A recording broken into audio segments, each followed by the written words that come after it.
CCTV ফুটেজে দেখা যায় ১১ মে ভোর ৬টার দিকে রাজধানীর টিটিপাড়া বাস টার্মিনালের একটি দোকানের সামনে জুস পান করছেন নয়ন বিশ্বাস।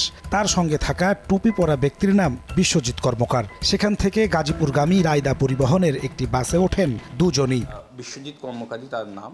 পুলিশ জানায় ১১ মে ভোররাতে যশোর থেকে ট্রেনে করে কমলাপুর রেল স্টেশনে নামেন নয়ন বিশ্বাস। পরে সেখান থেকে বের হয়ে গাজীপুর যাওয়ার উদ্দেশ্যে বাসের জন্য অপেক্ষা করার সময় তার সঙ্গে পরিচয় হয় বিশ্বজিৎ কর্মকারের। এ সময় তাকে জুসের সঙ্গে চেতনানাশক মিশিয়ে পান করায় বিশ্বজিৎ। পরে গাজীপুরগামী রায়দা বাসে ওঠেন দুজনেই। এক পর্যায়ে নয়ন বিশ্বাস অচেতন হয়ে পড়লে মোবাইল ও টাকা পয়সা নিয়ে নেমে পড়েন বিশ্বজিৎ। জুসের মধ্যে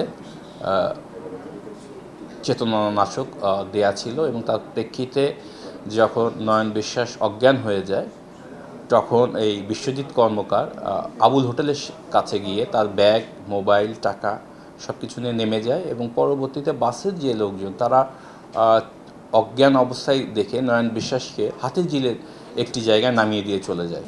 নগদে ৫০০ টাকা বা তার বেশি পেমেন্টে পেতে পারেন ঢাকায় জমিসহ ২০ কোটি টাকার পুরস্কার। অসুস্থ নয়নকে রামপুরা এলাকায় নামিয়ে দেয় বাসের শ্রমিকরা। সেদিন বিকেলে ঢাকা মেডিকেল কলেজ হাসপাতালে মারা যান তিনি। তার ছেলে শারন বিশ্বাস মামলা করলে সাভারের আশুলিয়া থেকে গ্রেফতার করা হয় বিশ্বজিৎকে। তার কাজের এরিয়াগুলো আমরা জেনেছি। সে হচ্ছে টিটিপাড়া বাস স্ট্যান্ড, সায়দাবাদ, এই গুলিস্থান, এই অঞ্চলে আসলে অজ্ঞান করার কাজটি সাধারণত সে করে থাকে। যে স্বল্প পরিচয়ে কারো কাছ থেকে দেয়া কোনো কিছু না খাওয়ার জন্য আমরা অনুরোধ করছি।